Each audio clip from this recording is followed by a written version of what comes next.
టీమిండియాకు క్రికెట్ పతనం స్టార్ట్ అయిందా? విరాట్ కోహ్లీ, రోహిత్ శర్మ మ్యాచ్లో లేకుంటే ఎవరు టీవీలో ఆన్ చేసి మ్యాచ్లు అయితే చూడరా?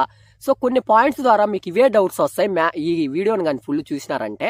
సో మెయిన్గా మన ఇండియాలో క్రికెట్కి ఎంత క్రేజ్ ఉందంటే టీవీలో టైంలోనే అప్పట్లో రేడియోలలో స్కోర్ విని ఆనందపడే వాళ్ళం. వన్స్ ఎప్పుడైతే ఈ టీవీలు రావడం జరిగిందో, మనం లైవ్ చూస్తున్నామో, క్రికెట్కి ఉండే క్రేజ్ ఎక్కువ అయిపోయిందనమాట. సో అలా క్రేజ్ ఎక్కువ అవడమే కాకుండా ఒక ప్లేయర్కి ఎక్కువ ఫ్యాన్ బేస్ వచ్చారు. అతను ఎవరో కాదు, సచిన్ టెండూల్కర్. సో ఆబ్వియస్లీ సచిన్ టెండూల్కర్ కాకుండా ఇంకా మెంబర్స్ అయితే ఉన్నారు. రాహుల్ ద్రావిడ్, అలాగే వీరేంద్ర సెహ్వాగ్ కానివచ్చు, సౌరవ్ గంగూలీ కానివచ్చు. సో కాకపోతే సచిన్ టెండూల్కర్కు ఉన్నంత క్రేజ్ అయితే వరకు ఈ ముగ్గురికి లేదనమాట. సో ఇక వన్స్ పోంగా వీరేంద్ర సెహ్వాగ్ కూడా ఫ్యాన్ ఫాలోయింగ్ రావడం అయితే స్టార్ట్ చేశారనమాట. ఎందుకంటే అతను మామూలుగా హిట్టింగ్ చేయడం లేదు. సో ఫాస్ట్గా అతను 50s కానీ 100 కానీ చేస్తుండడంతో అతని క్రేజ్ అనేది పెరిగిపోయింది అనమాట. సో ఇక ఈ సచిన్ టెండూల్కర్ ఎప్పుడైతే రిటైర్మెంట్ ఇచ్చారో అప్పుడు ధోని అనేది ఆటలోకి రావడం జరిగింది. ఎక్కువ ఫ్యాన్ ఫాలోయింగ్ అయితే ఉండడం జరిగిందనమాట. సో ఒక్కసారిగా ఈ ధోని పాపులర్ అయిపోయిన తర్వాత ఇక ధోని ఎప్పుడైతే రిటైర్మెంట్ ఇవ్వడం జరిగిందో, ధోని తర్వాత రోహిత్ శర్మ, విరాట్ కోహ్లీ వీళ్ళుంటేనే ఇంక మ్యాచ్ చూస్తామనే విధంగా అయితే అయిపోయిందనమాట.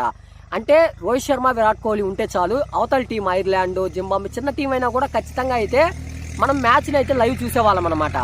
ఒకవేళ ఈ పెద్ద టీం ఏదైతే మనం ఆస్ట్రేలియా కానీ లేదంటే ఇంగ్లాండ్తో కానీ మన ఇండియా ఆడుతున్నప్పుడు వీళ్ళిద్దరు కానీ లేకుండా ఉంటే ఎంత పెద్ద మ్యాచ్ అయినా కూడా ఓన్లీ స్కోర్ వరకే చూడడం అయితే చాలా మంది కోట్లలో ఉన్నారనమాట. సో లైవ్ చూడకుండా అలాంటి క్రేజ్ అయితే ఉంది. అయితే ప్రస్తుతానికి వీళ్ళిద్దరూ T20కి వరల్డ్ కప్ ఏదైతే ఉందో అది లాస్ట్ అని చెప్పినారు. ఇక T20లకు కూడా వీళ్ళైతే రిటైర్మెంట్ అయితే ప్రకటించడం జరిగింది. ఇక పోంగా ఒక 2 yearsలో ఆల్ ఫార్మాట్స్ కూడా వీళ్ళు రిటైర్మెంట్ ప్రకటించే అవకాశం అయితే ఉందనే చెప్పుకోవచ్చు మనం. సో ఇప్పుడు వీళ్ళిద్దరు కానీ పోయినట్లయితే ఇక వీళ్ళలాగా ఉండే ఫ్యాన్ ఫాలోయింగ్ ఎవరైతే లేరని చెప్పుకోవచ్చు. సచిన్ టెండూల్కర్ రిటైర్మెంట్ అయ్యే టయానికి ధోని ఎలా అయితే క్రేజ్ తీసుకొని వచ్చాడో, ధోని రిటైర్మెంట్ అయ్యే తనకి రోహిత్ శర్మ అలాగే విరాట్ కోహ్లీ ఎలా అయితే క్రేజ్ తీసుకొని వచ్చినారో, ఇప్పుడు ఇక వీళ్ళిద్దరు రిటైర్మెంట్ అయితే అలాంటి క్రేజ్ ఉన్న ప్లేయర్ అయితే లేడని చెప్పుకోవచ్చు. అంటే టాలెంట్ చాలా ఉంది కదా అని మీరు అనొచ్చు. టాలెంట్ ఉంది కానీ కాకపోతే ఇలాంటి ఫ్యాన్ ఫాలోయింగ్ రావాలంటే ఈ బ్యాటింగ్ ఆడితేనో బాగా ఆడితేనో రాదండి. కన్సిస్టెన్సీగా ఉండాలి, యాటిట్యూడ్ ఉండాలి.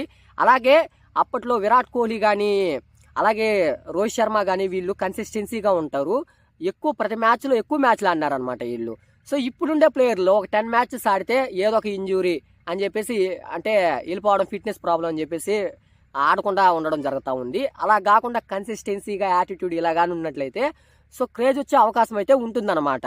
సో ప్రస్తుతానికి ఉన్నారు, యశస్వి జైస్వాల్ ఉన్నాడు, శ్రేయస్ అయ్యర్ ఉన్నారు, శుభ్మన్ గిల్ ఉన్నాడు, సూర్యకుమార్ యాదవ్ ఉన్నాడు.